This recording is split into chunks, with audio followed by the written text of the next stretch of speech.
chapter 27. And Moses and the elders of Israel commanded the people, saying, Keep all the commandment which I command you this day. And it shall be on the day when you pass over the Jordan unto the land which the Lord your God gives you, that you shall set up great stones, and plaster them with plaster. And you shall write upon them all the words of this law, when you are passed over, that you mayest go in into the land which the Lord your God gives you, a land flowing with milk and honey, as the Lord the God of your fathers has promised. And it shall be, when you are passed over the Jordan, that you shall set up these stones, which I command you this day, in Mount Ebal, and you shall plaster them with plaster. And there shall you build an altar unto the Lord your God, an altar of stones, and you shall lift up no iron tool upon them. You shall build the altar of the Lord your God of unhewn stones, and you shall offer burnt offerings thereon unto the Lord your God. And you shall sacrifice peace offerings, and shall eat there, and you shall rejoice before the Lord your God. And you shall write upon the stones all the words of this law very plainly. And Moses and the priests, the Levites, spoke unto all Israel, saying, Keep silence and hear, O Israel, this day you are become a people unto the Lord your God. You shall therefore hearken to the voice of the Lord your God, and do his commandments and his statutes, which I command you this day.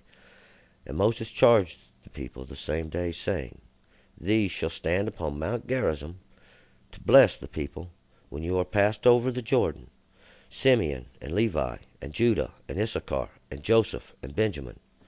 And these shall stand upon Mount Ebal for the curse, Reuben and Gad and Asher and Zebulun, Dan, Naphtali.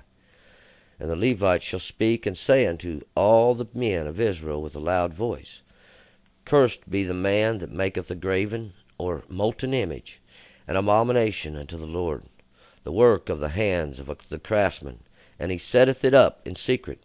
And all the people shall answer and say, Amen. And cursed be he that dishonoureth his father or his mother, and all the people shall say, Amen. Cursed be he that removeth his neighbour's landmark, and all the people shall say, Amen. Cursed be he that maketh the blind to go astray in the way, and all the people shall say, Amen. Cursed be he that perverteth the justice due to the stranger, and the fatherless, and the widow, and all the people shall say, Amen. Cursed be he that lieth with his father's wife, because he hath uncovered his father's skirt, and all the people shall say, Amen.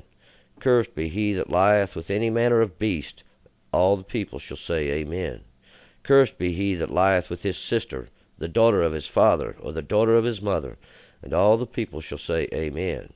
Cursed be he that lieth with his mother-in-law, and all the people shall say, Amen. Cursed be he that smiteth his neighbor in secret, and all the people shall say, Amen. Cursed be he that taketh the bribe to slay an innocent person, and all the people shall say, Amen. Cursed be he that confirmeth not the words of this law to do them, and all the people shall say, Amen. All right, let's go back to verse 1. And Moses and the elders of Israel commanded the people, saying, Keep all the commandments which I command you this day. Well, we notice it mentions the elders of Israel here help Moses command these people, because we are talking to a multitude here, and they're spread out, and it would be hard for any one person to stand up and talk to this people, but so it was on like a relay system, and Moses would speak, and the elders would relay this message all throughout the tribes of Israel. And it shall be on the day when you pass, verse 2, the Jordan into the land which the Lord your God gives you, that you shall set up these great stones and plaster them with plaster. And he's talking about he's going to set up these stones, and upon these stones, we're going to find out here in verse 3, you will write upon the words of this law when you are passed over, that you mayest go in into the land which the Lord your God gives you, in the land flowing with milk and honey, as the Lord your God promised you. These stones that they would set up and cover them with plaster so that you would see them easily, be able to see them more easily. That's what the plaster was for. Then they had on the stones, they would write this law. That way you know that you're entering into the gate of a country, and this is the laws of this country that you're entering into. These would be placed on Mount Ebal. A lot of people may think they're just right there on the other side of the Jordan where they crossed over, but the book here plainly says in verse 4 that And it shall be when they are passed over the Jordan that they shall set up these stones which I command you this day in Mount Ebal, and they shall plaster them with plaster. Mount Ebal, we're getting ready to find out, is where half the tribes of Israel stood for the curse. The other half would stand on Gerizim. Ebal means bare rock. And there shall you build an altar unto the Lord your God, an altar of stones, and you shall lift up no iron tool upon them. You shall build the altar of the Lord your God of unhewn stones, and you shall offer burnt offerings thereon unto the Lord your God. And this is all symbolism. This altar of God can't be touched by the tools of men, or basically any work that a man could do to it ain't going to help it none. These burnt offerings, or these offerings they would put upon this altar, have symbolism as well. We won't get into all this, but we'll learn all this as we go. The symbolism of these, not bringing the tool against the altar of God. These we're going to find is the teachings or any understanding man could have. Let's move on to verse 7. And you shall sacrifice peace offerings, and shall eat there, and you shall rejoice before the Lord your God. Once again, see, these offerings they're putting on here, they're basically cooking this food, and portion of it goes to the priests and Levites, and a portion of it you eat before God, showing your thanksgiving to God. It's no much different than a Thanksgiving meal we have and we celebrate with family, being thankful for the blessings of our house. This is basically the same thing, except this is the house of God we're talking about. Verse 8, and you shall write upon these stones all the words of this law very plainly, making it very understandable. These are the laws that this people of this land abide by. And Moses and the priests, the Levites, spoke unto all Israel, saying, keep silence and hear, O Israel. This day you are become a people unto the Lord your God. As we learned in chapter 26, last chapter we just read, that they had that a day avouched God, and God had avouched them. We're still in that same day, and Moses delivering this message to the people. Verse 10. You shall therefore listen to the voice of the Lord your God, and do his commandments and his statutes, which I command you this day. And Moses charged the people the same day, saying, well, verse 10, we're going that this is why you're going to stay with this commandment, because you have avouched that God is God, and that you're going to follow his commandments and do as the Lord commands you this day. This is the agreement, and that's what Moses is saying. You shall therefore listen, because this is the agreement. And Moses charged the people the same day, saying, verse 11, these shall stand on Mount Gerizim to bless the people. When you are passed over the Jordan, Simeon, Levi, Judah, Issachar, Joseph, and Benjamin. These are the 6 of the tribes of Israel. Of course, we know Joseph was split into the 2 tribes, Manasseh and Ephraim. Then Manasseh later, he split in half, because half of him stays on the east side of Jordan, and half the tribe goes to the west side of the Jordan. 13. And these shall stand upon Mount Ebal for the curse. Reuben, Gad, Asher, Zebulun, Dan, and Naphtali. And we notice this is the other half that God said that Reuben and Gad would also stay on the east side of the Jordan, and the rest would go on over into the promised land. So we notice that God has split these 2 tribes. He's got half of them standing on one mount, half of them standing on another mount. Mount Ebal for the curse, which means a bare rock. Mount Gerizim for the blessing, which means the cutting off place. And in between them is the valley of Jehoshaphat. See, this is where God brings all the nations into this valley here. This is the valley of decision between these 2 places. Because here, you're going to make a choice between the covenant of God, whether you're going to stand for the blessing or you're going to stand for the cursing. We have to make a decision in life, and this is where God gathers all the nations of the world. We'll find that out. That's written by the prophets. We're going to get into all that later. And we find there, he's got the children split, half of them on Mount Gerizim, half of them on Mount Ebal. And the Levites shall speak, verse 14, and say unto all the men of Israel with a loud voice, Cursed be the man that makes a graven and molten image, an abomination unto the Lord, the work of the hands of craftsmen, and sets it up in secret, and all the people shall answer and say, Amen.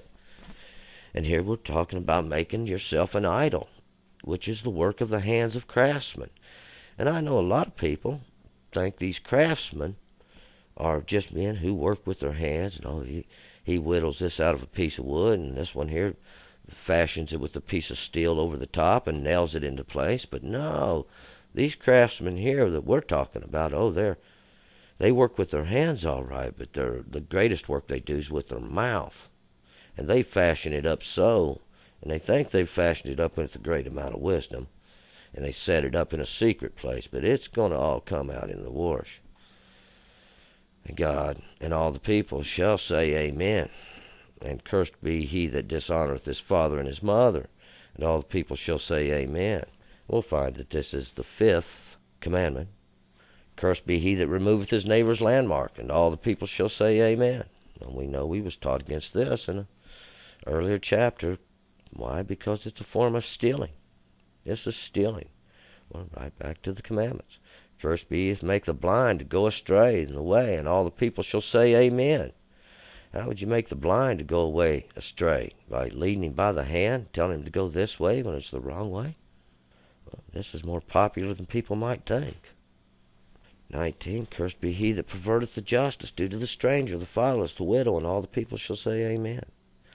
Well, we know this has come simply from when you don't pay your tithes properly, when the law of God's been perverted, the truth's not taught.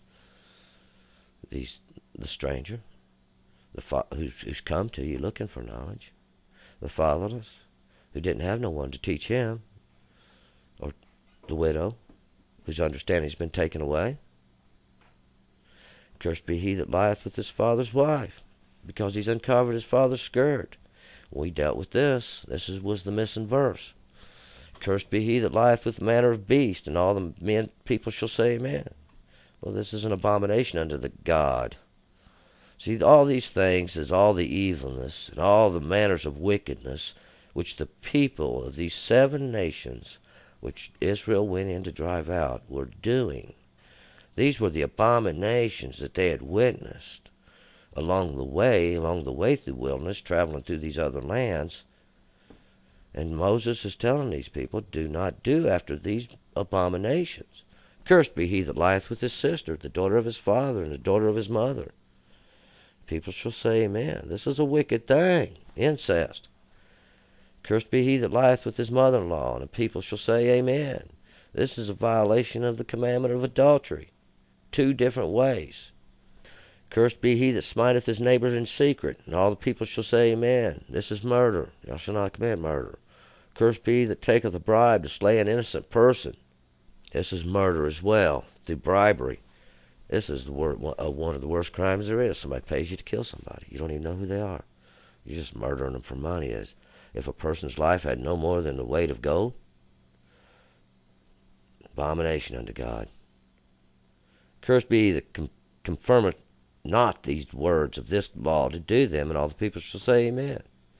I'll see how anybody would not agree to any of this thing spoken. See, what manner of evil could there be?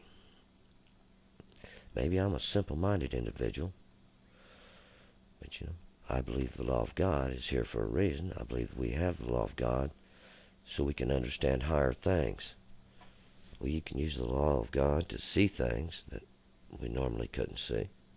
We use the law of God to hear things that we normally couldn't hear. We can use this understanding and apply it in many different ways. But it's up to us to do these things. We come into the valley of decision sooner or later. It'd be nice if somebody could have taught us these things when we were young, and we could have arrived at this understanding young, and we could have prospered much and learned a lot.